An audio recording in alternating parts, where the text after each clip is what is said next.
What's going on, everybody? This Afro Think Tank.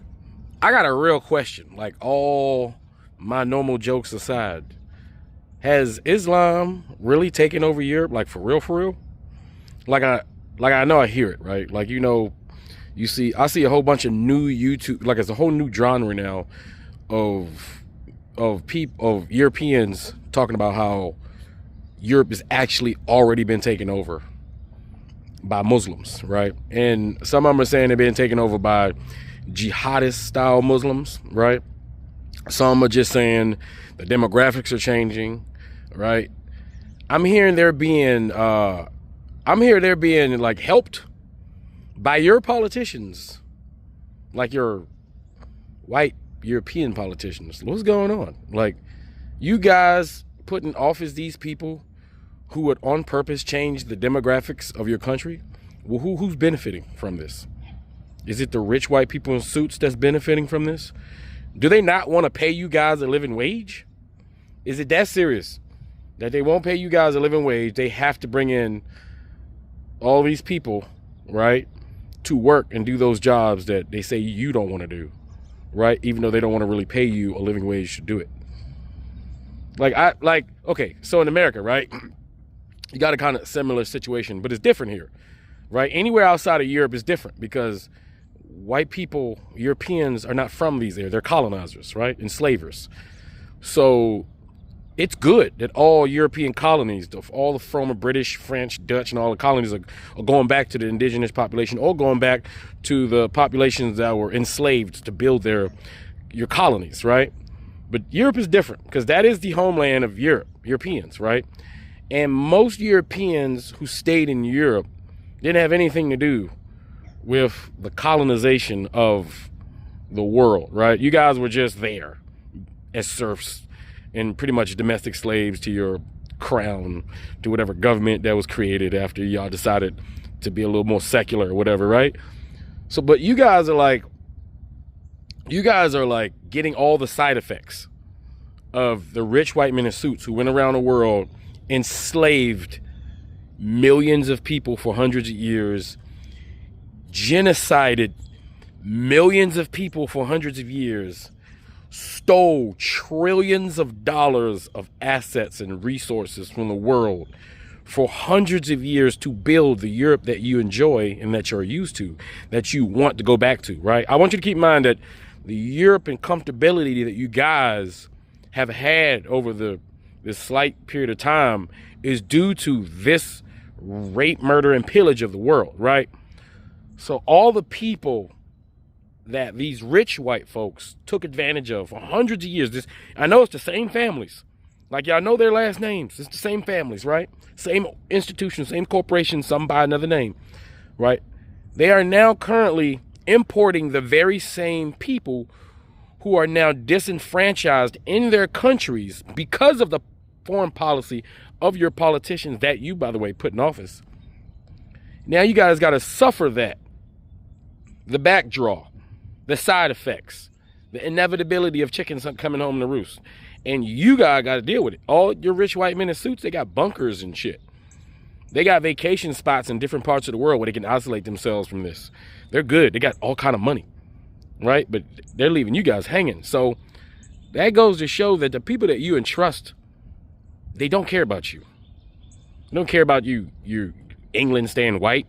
These rich people have transcended nationality. Nationality seems to only be for the poor people, to keep us motivated to do anything that these people want us to do to keep them in power. All right? Now, like in America, I don't care. All the white folks can, become brown for all I care, because that's what's happening, right?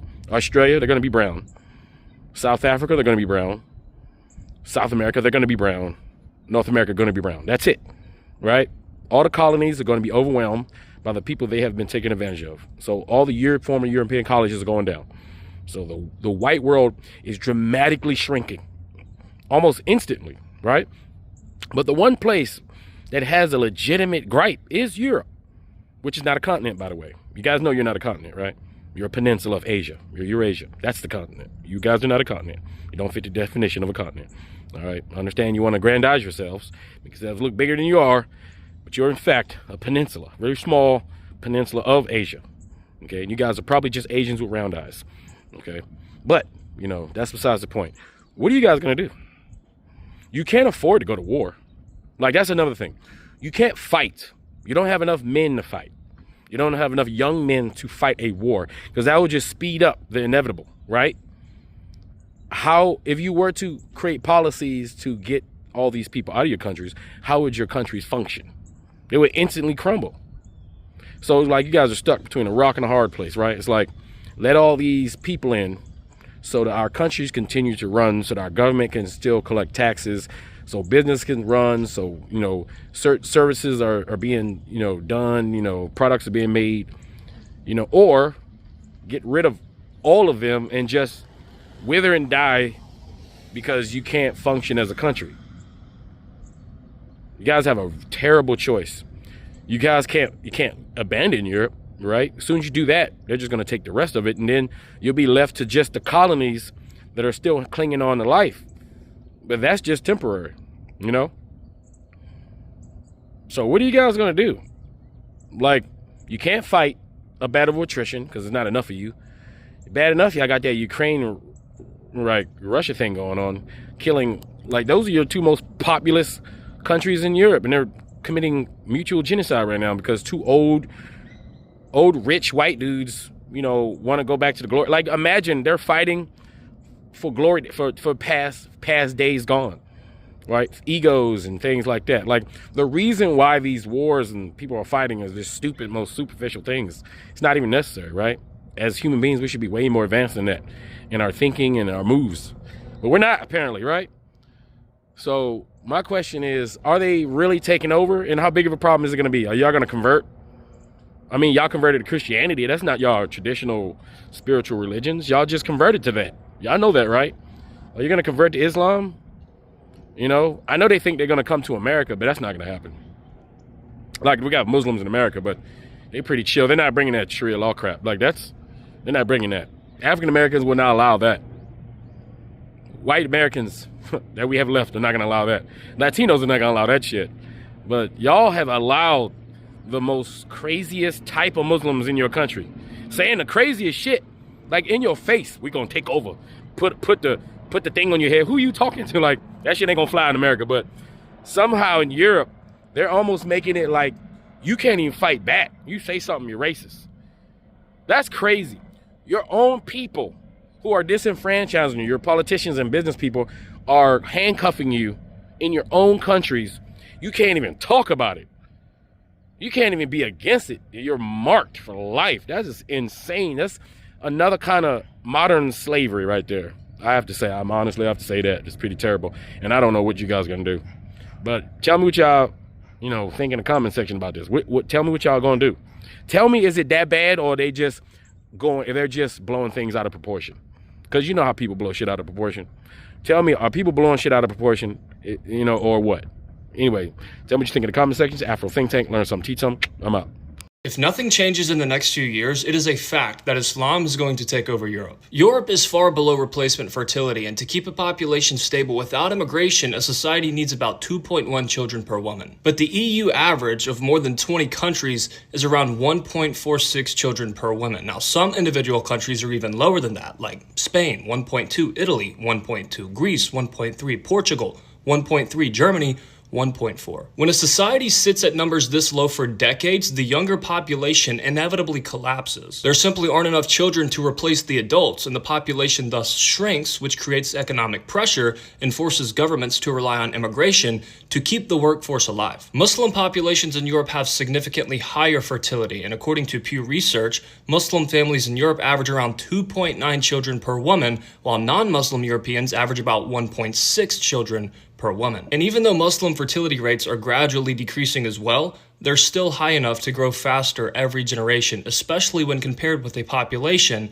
that is shrinking. And again, immigration accelerates the demographic shift. Because Europe is aging and declining, immigration is now essential, according to its politicians, to keep the economies functioning, but that's a lie. Most of these immigrants that come are from North Africa, the Middle East, South Asia, and Sub-Saharan Africa. They mostly come from Muslim-majority nations, and they tend to be young and therefore contribute to a large share of future births. Pew Research actually looked at at 3 possible futures for Europe based off of different levels of immigration. If Europe completely stopped all Muslim immigration tomorrow, the Muslim share of Europe would still grow, rising to about 11% by 2050, simply because of higher birth rates and the younger age structure. If immigration continues at the levels we've seen over the past 20 years, it is estimated that the Muslim population would rise to about 14%. And if immigration remains high, similar to what we see now with the recent influx of refugees, the Muslim population will reach 20 or more percent by 2050. I'm not fear-mongering. These are mathematical population projections based strictly on births, deaths, and migration. And the effects of this would be seen more in large European cities because urban areas receive a disproportionate share of migrants and already have higher percentages today. Demographics shape values, institutions, and laws, and as populations shift, schools change, voting blocks change, political parties adapt to the new voters, and cultural norms evolve with the majority. And in a democracy, the group that has more children eventually determines the future direction of society. When fertility rates fall below 1.3%, a society enters what is called a demographic death spiral, where there are too few young women left to rebuild the population. Even if everyone suddenly wanted large families, it just couldn't happen. To recover from that, fertility would have to skyrocket for decades, and that's never happened in human history. And European politicians aren't enacting policy to help their women have more children, they're importing people from the third world. Islam is an ancient enemy of Europe. Like, Muslims have been trying to invade, and they actually have invaded Europe multiple times through the centuries and had to be fought back in like gallant wars over hundreds and hundreds of years. And now what, they're just going to just be all invited in, and now they're doing like terrorist attacks all the time, and Europeans are supposed to just like accept that and just hand over their continent to these this foreign element that is completely hostile. It's a totally different religion, totally different standards around almost everything, really, like culturally speaking. That's obviously completely unacceptable. Like, why would you voluntarily accept that for your country? How about we address an elephant in the room,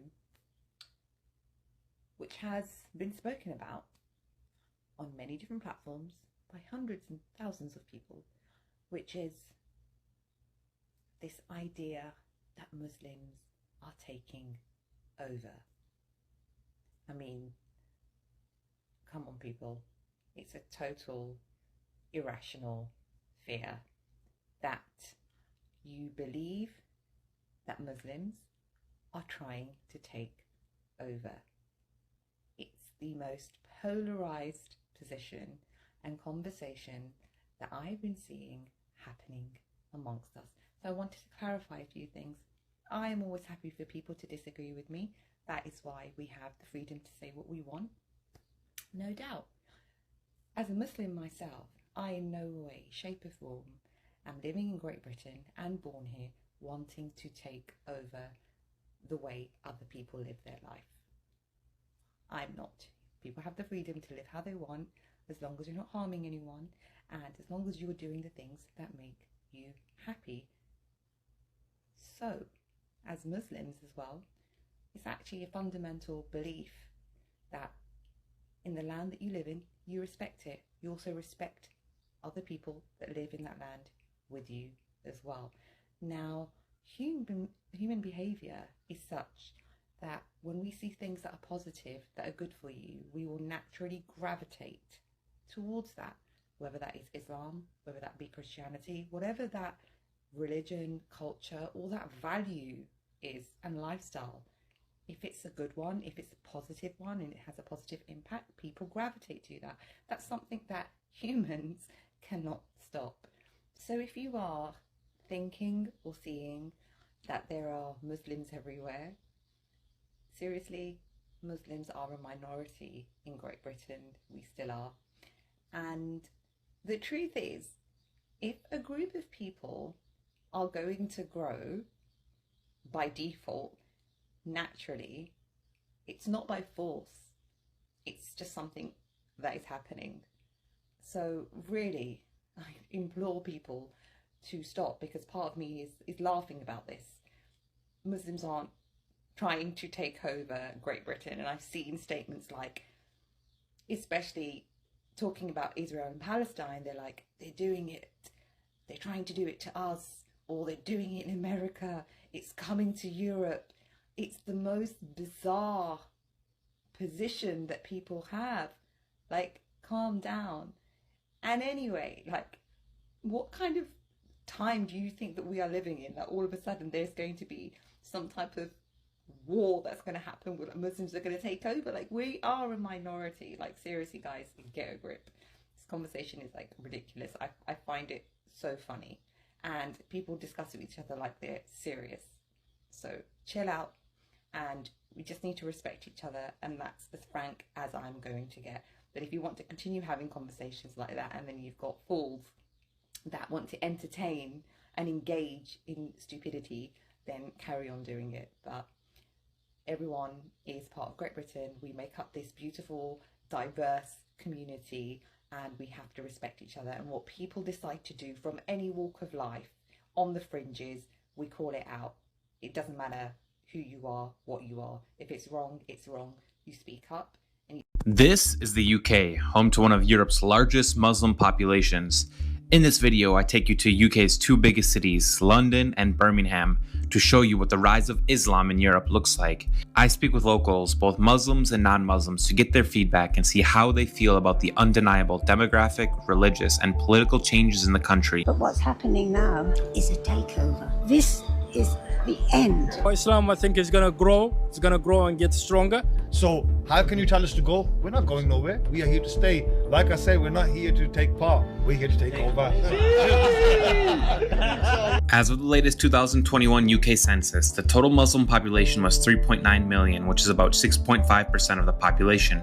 But in certain places in the UK, the Muslim population is well over 80% and only growing at unprecedented rates. By 2050, 1 in 5 people are expected to be Muslim. While the UK is still a majority Christian country, the number of people actually practicing is on a massive decline, as 4 out of 10 people define themselves as having no religion. What alarms people in a Christian nation like England, or what was a Christian nation like England, is when you see churches that are becoming mosques. It's not against Islam or Muslims.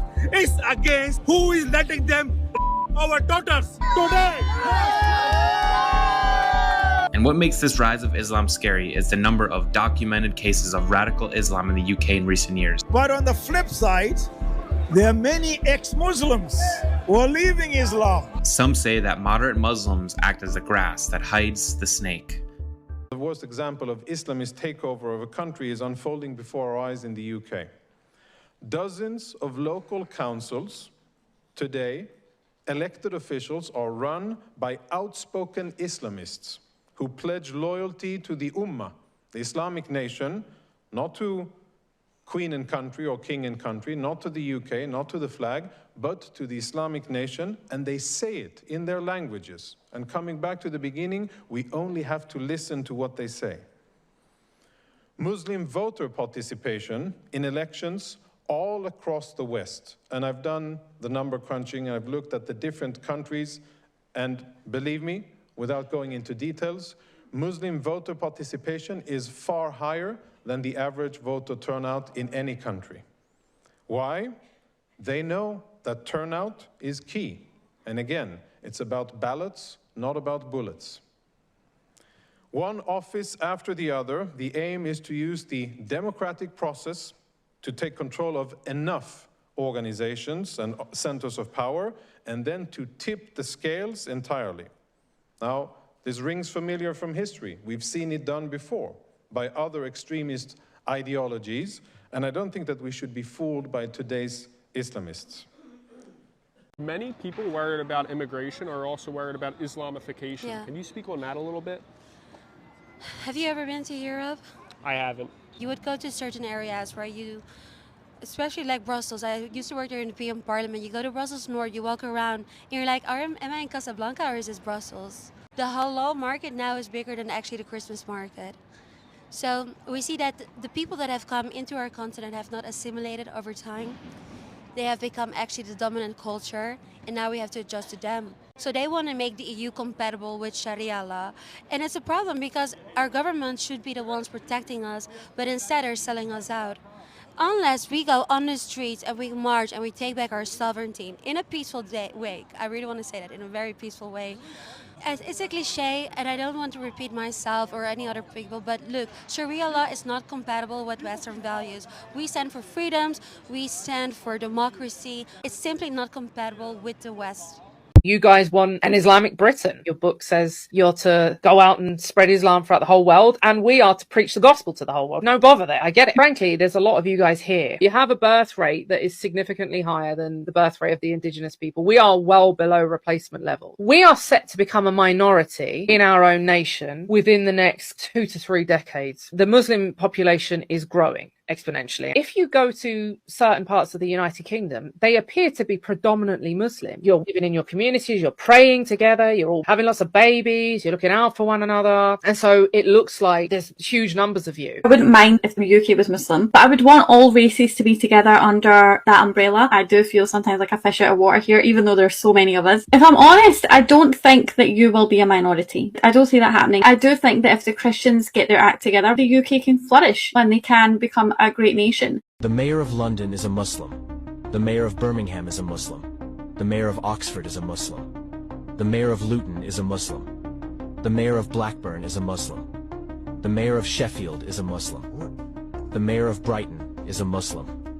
All of this was achieved by only 4 million Muslims out of the 68 million people in United Kingdom. Today in England, there are over 2,000 mosques. There are over 100 Sharia courts in England, and there are more than 50 Sharia councils. 78% of Muslim women do not work and receive state support and free accommodation. 63% of Muslims do not work and receive state support and free housing. The #1 most common baby name in England is Mohammed. This is not immigration, this is invasion.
Guys, Europe has been conquered.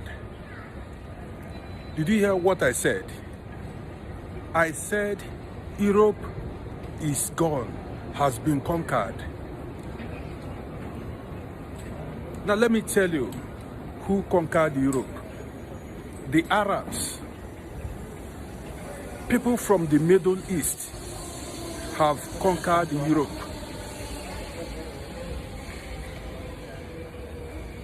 Now let me tell you how they conquered Europe, because many of you do not know how the Arabs, people from the Middle East, conquered Europe. Listen attentively.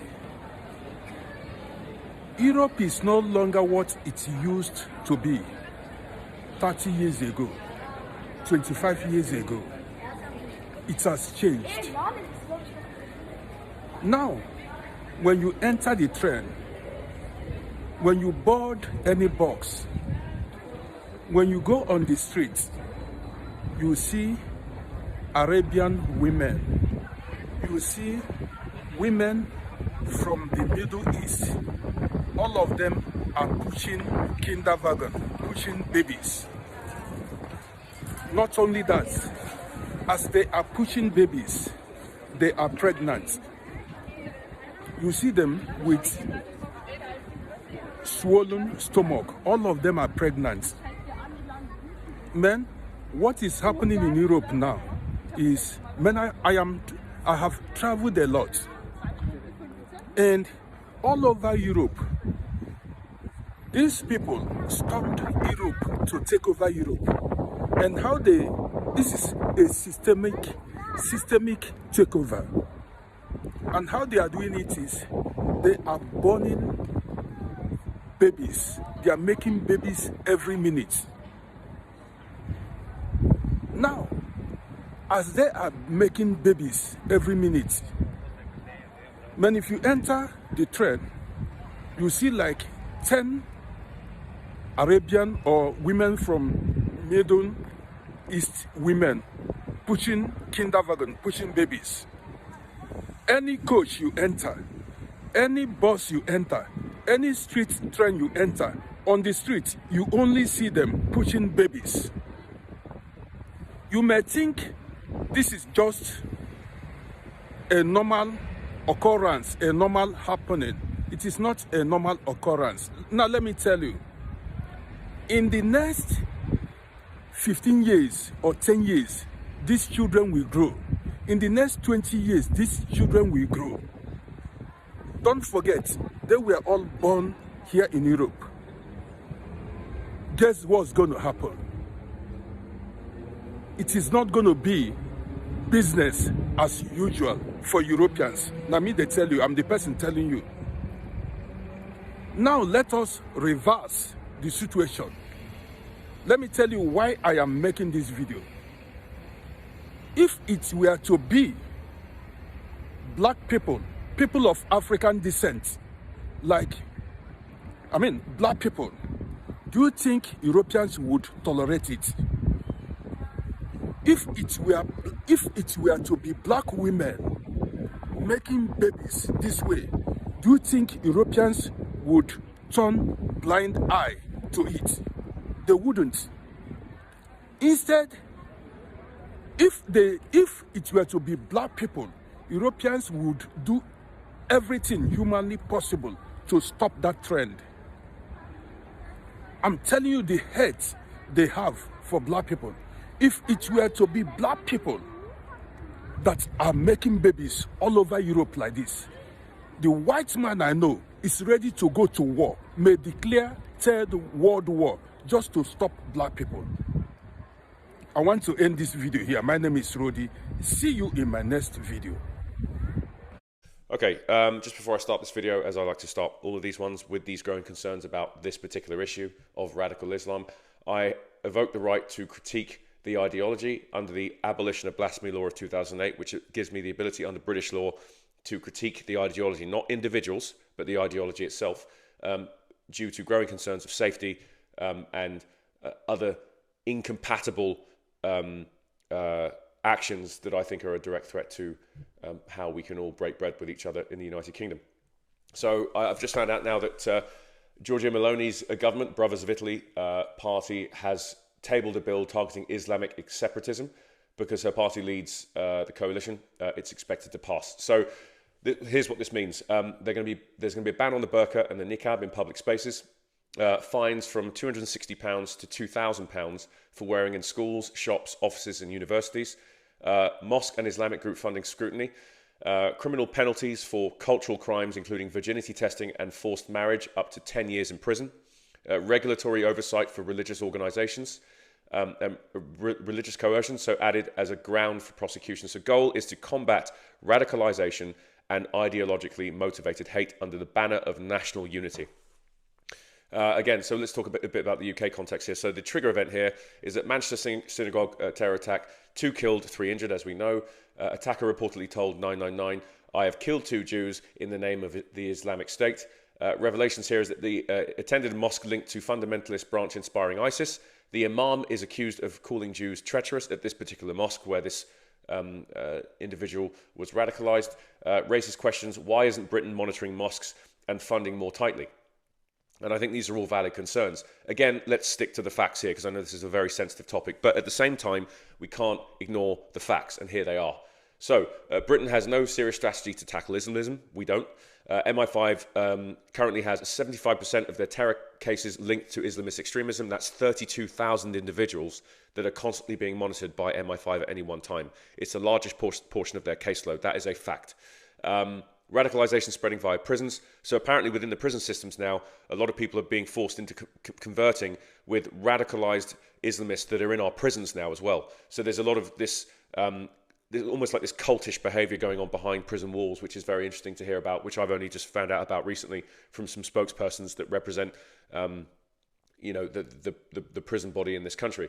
Unregulated mosques and parallel Sharia courts. So again, you know, a lot of this stuff shouldn't really be, we shouldn't have a parallel law that not circumnavigates British law, but we shouldn't be having Sharia courts in our country. That's kind of poo-pooing on British law, and it's disrespectful to our country and how we run things. I don't think we should have these separatist ideologies. It's not going to help. So the policy suggestions discussed here is create separate Islamist offender units in prison. Okay, that might work. Give Ofsted power to inspect for extremism in schools and madrasas. Abolish Sharia councils and force all religious marriage to be legally registered. Again, there's a lot of promotion of polygamy.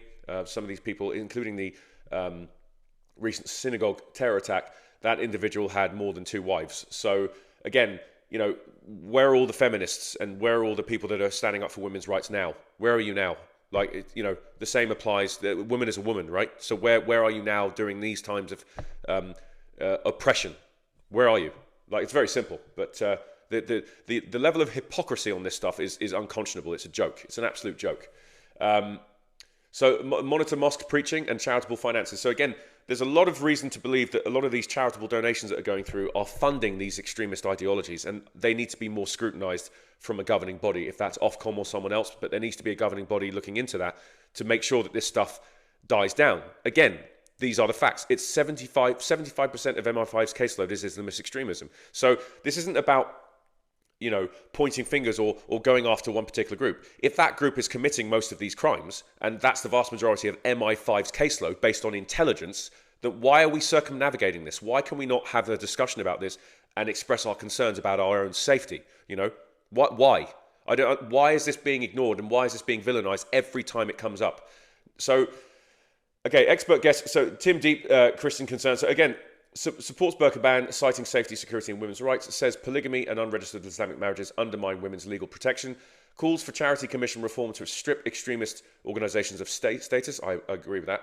Advocates distinguishing Islamic immigration from other immigration types due to integration issues. So we've got all different types of people living in our country, but it seems the vast majority of these types of crimes are coming from Islamic nations. Again, calling the kettle black. Why can't we have that discussion? I don't know why, but apparently we can't have this discussion. Quote, Trevor Phillips, former EHRC head, integrating Muslims is Britain's greatest challenge. I mean, that's coming from Trevor Phillips. So, you know, I don't really know how to argue with that. I mean, the underlying debate here is the balance between liberal freedom versus social cohesion, okay? Whether Islamic separatism poses a unique threat to Western democracies, growing European trends, France, Switzerland, Netherlands, Denmark, Tunisia all have face cover bans. I mean, Tunisia, that's not really part of the EU. But let's look at the countries that have done these things. So we've got France banned full face coverings in public back in 2010, and they have a much larger Muslim population than we do.